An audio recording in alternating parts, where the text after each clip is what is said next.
जय श्री कृष्णा मित्रों, मैं उपमा अपने चैनल पर आप सभी प्रभु प्रेमियों का हार्दिक स्वागत करती हूँ। बात कर लेते हैं। कल शरद पूर्णिमा है, बहुत बड़ा दिन है। शरद पूर्णिमा को हम रास पूर्णिमा के नाम से भी जानते हैं। इस दिन चंद्रमा 16 कलाओं से युक्त होता है। शरद पूर्णिमा का महत्व इसलिए भी बढ़ जाता है कि माँ लक्ष्मी का प्राकट्य भी इसी दिन हुआ था और इसी दिन भगवान कृष्ण ने ब्रजमंडल में गोपियों के साथ रासलीला की थी। इसको हम महारास लीला के नाम से जानते हैं। ये जीव और ब्रह्म की लीला है, जीव और ब्रह्म की रासलीला है, इसीलिए हम महारास लीला कहते हैं। इस दिन भगवान श्री कृष्ण ने कामदेव को पराजित भी किया था और ये समझा दिया था कामदेव को कि ब्रह्म ब्रह्म ही है, तुम जो हो वही रहोगे। इसलिए शरद पूर्णिमा का अत्यधिक महत्व है। और कल तो ग्रहण भी लग रहा है, तो बात कर लेते हैं कि ग्रहण किस समय लग रहा है, क्या प्रभाव है इसका, हम इसमें क्या कर सकते हैं और क्या हमें नहीं करना है। इन सारे विषयों पर हम चर्चा करेंगे। तो भक्तों, ग्रहण कल रात्रि में लग रहा है।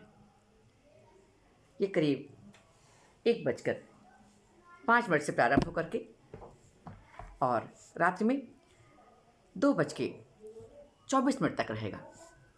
लेकिन सूतक काल 2 घंटे पूर्व प्रारंभ हो जाता है, जैसा कि तो सूतक काल आपका 4:05 से प्रारंभ हो जाएगा।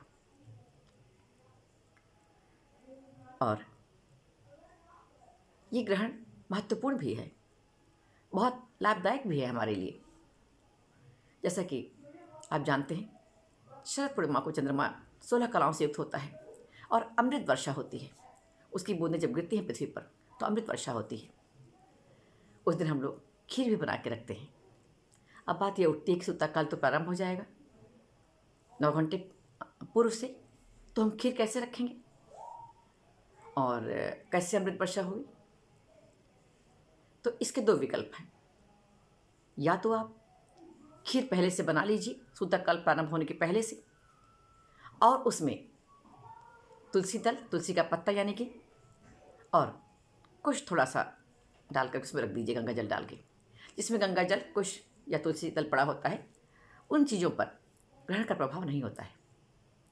और जब ग्रहण समाप्त होगा 2:24 पर, उसके पश्चात आप स्नान करके उस खीर को खुले में कहीं बाहर छत पर आप उस खीर को रख सकते हैं। और प्रातःकाल जब आप उठें 5 बजे 6 बजे, जब भी आप उठते हैं, तो उस खीर को आप ग्रहण कर सकते हैं और लोगों में बांट सकते हैं। तो उसका भी प्रभाव उतना ही रहेगा जैसे कि आप शरद पूर्णिमा की खीर में रखते हैं खीर, और जब आप खाते हैं तो पाते हैं उस चीज़ को। तो ऐसा भी आप कर सकते हैं। दूसरा विकल्प यह है कि जब 2:24 पर ग्रहण समाप्त होता है, उसके पश्चात आप स्नान करिए और स्नान करने के पश्चात खीर बनाइए और फिर उसको चंद्रमा के समक्ष रखिए, चंद्रमा के नीचे यानी कि खुले आसमान के नीचे रखिए आप। और 5-6 बजे जब आप उठते हैं तो उस खीर को आप ग्रहण कर सकते हैं, लोगों में वितरित कर सकते हैं, आप वितरण कर सकते हैं उसका लोगों में। ऐसा भी आप कर सकते हैं। लेकिन सबसे पहले हम बात करते हैं कि हमें करना क्या चाहिए, इसका महत्व क्या है। जैसा कि मैंने आपको बताया, माँ लक्ष्मी का प्राकट्य दिवस भी है। शरद पूर्णिमा के दिन ही माँ लक्ष्मी समुद्र मंथन से प्रकट हुई थी। तो माँ लक्ष्मी को सर्वप्रथम प्रातः उठिए आप 28 तारीख को कल सुबह, स्वयं स्नान करिए और माँ लक्ष्मी का भी अभिषेक करिए। उनको गंगा जल से स्नान कराइए और हो सके तो गन्ने के रस से स्नान कराइए, बहुत अच्छा रहेगा, बहुत मंगल हो जाएगा। और घृत से स्नान कराइए, माँ का अभिषेक करिए घृत से। उसके पश्चात शुद्ध जल से उनको स्नान करा करके, मुलायम वस्त्र से पोंछ करके और सुंदर वस्त्र पहनाइए। फिर माँ को कमल का फूल आप अर्पण करिए। कमल नहीं मिलता है तो गुलाब की पंखुड़ियाँ ले लीजिए, 108 गुलाब की पंखुड़ियाँ या गुलाब का पुष्प आप माँ लक्ष्मी को अर्पण कर सकते हैं। इससे उनकी कृपा बरसेगी आपके ऊपर। और जो लोग स्वास्थ्य लाभ चाहते हैं, धन लाभ चाहते हैं, उनके लिए भी बहुत अच्छा योग बन रहा है। कल के दिन सौभाग्य योग बन रहा है और बुध आदित्य योग बन रहा है, गज केसरी योग बन रहा है। बहुत सुंदर सुंदर योग बन रहे हैं कल। जैसा कि आप जानते हैं, ग्रहण का समय चल रहा हो, उस समय का जप तप कीर्तन अनंत फल देने वाला होता है। सिर्फ हम भगवान के विग्रह का स्पर्श नहीं कर सकते हैं, उनको नहीं छू सकते हैं, लेकिन हम कीर्तन जप सब कर सकते हैं और उसका अनंत फल मिलता है हमको। तो ये सब आप कर सकते हैं। माँ लक्ष्मी, जिन लोगों के पास धन का अभाव है, धन तो वैसे सभी को चाहिए, किसको धन नहीं चाहिए? आज के युग में धन की आवश्यकता किसको नहीं है? लेकिन जो अत्यंत धनहीन है और धन की बहुत आवश्यकता है, तो उनको चाहिए कि वो शरद पूर्णिमा के दिन सोवे नहीं।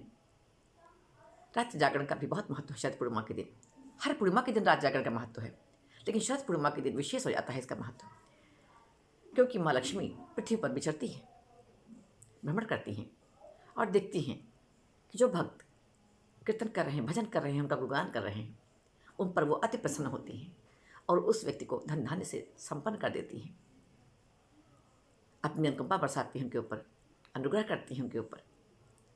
तो आप कल की रात अगर हो सके तो जागरण करिए, कीर्तन करिए, भजन करिए, भगवान का ध्यान करिए। इससे माँ लक्ष्मी अति प्रसन्न होती हैं। जो लोग बीमार हैं वो भी ऐसा कर सकते हैं। मानसिक रूप से भगवान का ध्यान कर सकते हैं, पूजन कर सकते हैं और इस प्रकार से प्रभु का ध्यान करते करते गोपी गीत भी उसमें पढ़ना बहुत अच्छा होता है, बहुत शुभ होता है, आनंद हो जाएगा, भगवान बहुत प्रसन्न होते हैं। और श्रीमद् भागवत का 5वां अध्याय का पाठ भी आप कर सकते हैं। कुछ नहीं आता है, जय सिया राम, जय सिया राम, जय सिया राम, जय सिया राम, राधे राधे, ये सब तो आप बोल सकते हैं ना। भगवान का नाम का स्मरण आप कर सकते हैं। ये तो बहुत आसान है और इससे ही भगवान प्रसन्न होते हैं। जब हमारे ऊपर कष्ट आता है तो भगवान हमारा कष्ट काटते हैं, उसका निवारण करते हैं। तो जब परमात्मा पे कष्ट आता है तो हमको भी उनका स्मरण करना चाहिए, प्रार्थना करनी चाहिए उनके लिए। हम क्या कर सकते हैं उनके लिए? लेकिन ऐसा माना जाता है कि ग्रहण काल में किया हुआ जब तक अनंत फल देने वाला होता है। अब बात आती है कि गर्भवती स्त्रियां जो है वो क्या करें। रात्रि का समय है, हो सके तो आप ग्रहण का काल जो है वो 1 घंटा लगभग 20-25 मिनट का है, इससे ज़्यादा नहीं है।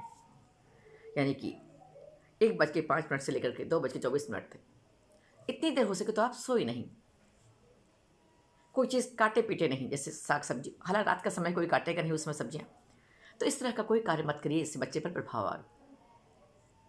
सोइए मत और भगवान से प्रार्थना करिए कि बच्चा आपका स्वस्थ हो, दीर्घायु हो, चिरंजीवी हो, यशस्वी हो।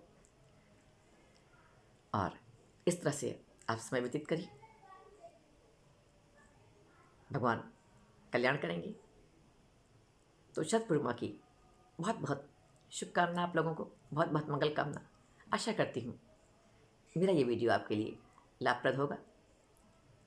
अच्छा लगे तो लाइक करिए, सब्सक्राइब करिए और आइकन बटन भी प्रेस कर दीजिए, ताकि जब भी कोई वीडियो में डालूं तो उसका नोटिफिकेशन आपके पास पहुंच सके, आप उसको देख सकें और उसका लाभ उठा सकें। इन्हीं शब्दों के साथ राधे राधे।